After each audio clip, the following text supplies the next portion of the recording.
Hey guys, welcome back to my channel Anshu's vlog. তো তোমাদের সবাইকে অনেক অনেক ওয়েলকাম। আজকে আমি আবারও একটা ভেন্ডি আলুর নতুন রেসিপি নিয়ে হাজির হয়েছি। তো আগের ভেন্ডি আলুর রেসিপিটা ছিল একদমই সিম্পল, কিন্তু আজকের ভেন্ডি আলুর রেসিপিটা হবে অন্য রকমের। তো এই রেসিপিটার জন্য আমি এইভাবে আলু কেটে নিয়েছি, আর আগে দেখানো আছে যে আমি ভেন্ডি নিয়ে নিয়েছি, ভেন্ডিটা কেমনভাবে কাটা রয়েছে। আর নিয়ে নিচ্ছি এখানে পোস্ত বাটা আর সর্ষের বাটা। এখানে আমি সর্ষেটাকে বেটে ব্যবহার করিনি, এখানে আমি সানরাইজের মাস্টার্ড পাউডার নিয়ে নিয়েছি। তো রেসিপিটা দেখে নেওয়া যাক। কড়াইতে তেলটা গরম হয়ে এসছে, আর আমি এখানে আন্দাজ মতো বা পরিমাণ মতো আমি এখানে কালো জিরে ফোড়ন দিয়ে দিচ্ছি। আমি এখানে কোনো রকমের স্পুন ব্যবহার করিনি, কারণ আমার হাত দিয়ে পরিমাপটা আমি ভালো বুঝতে পারি। স্পুনের থেকেও আমি হাতে ব্যবহার করাটা আমি বেশি পছন্দ করি। আর এরপরে আমি দিয়ে দিলাম শুকনো লঙ্কা। কালো জিরে আর শুকনো লঙ্কা ফোড়নে দিয়ে দেওয়ার পর আমি পোস্তটাকে দিয়ে দিচ্ছি। পোস্তটা অনেক সময় কাঁচা কাঁচা গন্ধ লাগে, যার জন্য আমি পোস্তটাকে ভালোভাবে তেলে কষিয়ে নেব।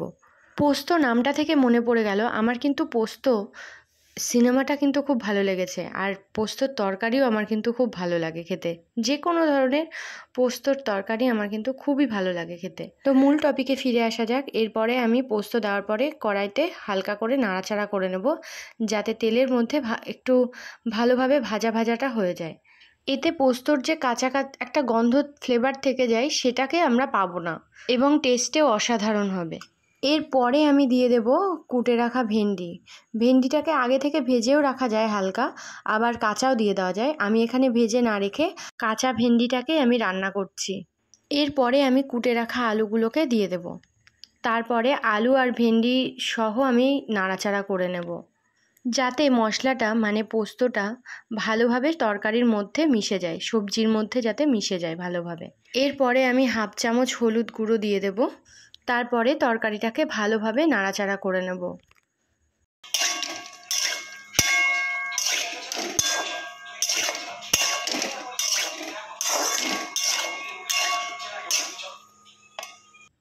এরপরে আমি দিয়ে দেব পরিমাণ মতো লবণ। আবারও বলছি, লবণটা আমি হাত দিয়ে দিলাম, কারণ আমি হাত দিয়ে আন্দাজটা বা পরিমাণটা ভালোভাবে বুঝতে পারি। চামচ দিয়ে দিলে সামান্য কমও হতে পারে, সামান্য বেশিও হয়ে যেতে পারে। লবণ দিয়ে দেওয়ার পর আমি তরকারিটাকে ভালোভাবে নাড়াচাড়া করে নেব, যাতে নুন, হলুদ আর পোস্তটা ভালোভাবে তরকারির মধ্যে মিশে যায়। এরপর আমি তরকারির মধ্যে সর্ষেটাকে ঢেলে দেব।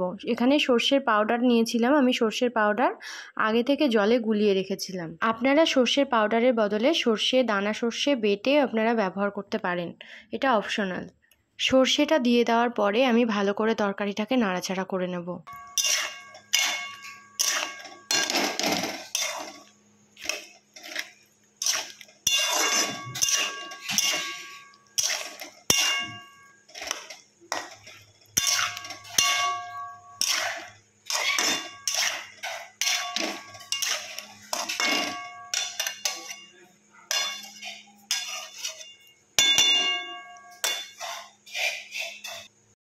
এরপর আমি ঢাকনা দিয়ে তরকারিটাকে ঢেকে দেবো।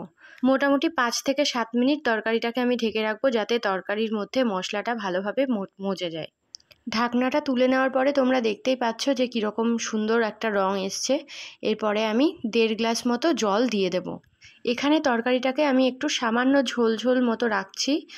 গ্রেভিটা একটু বেশি রাখার চেষ্টা করব, তার কারণ আমার ফ্যামিলি মেম্বার অনেক বেশি। আমি এখানে 6 জনের মতো রান্না করছি।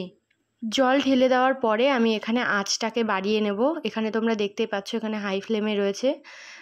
মিনিট 5 মতো এখানে হাই ফ্লেমে আমি রেখে দেবো, যাতে তরকারিটা একটু ফোটে। তারপরে আমি সেখানে লো ফ্লেমে দিয়ে দেবো। এবার তরকারিটাকে আমি থালা দিয়ে ঢেকে দিচ্ছি।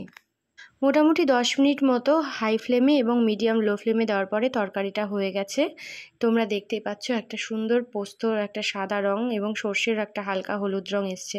ভিডিওটা এই পর্যন্তই। ভিডিওটা ভালো লাগলে লাইক, কমেন্ট, শেয়ার করে দেবে, আর চ্যানেলটাকে সাবস্ক্রাইব করে চ্যানেলটির পাশে থাকবে।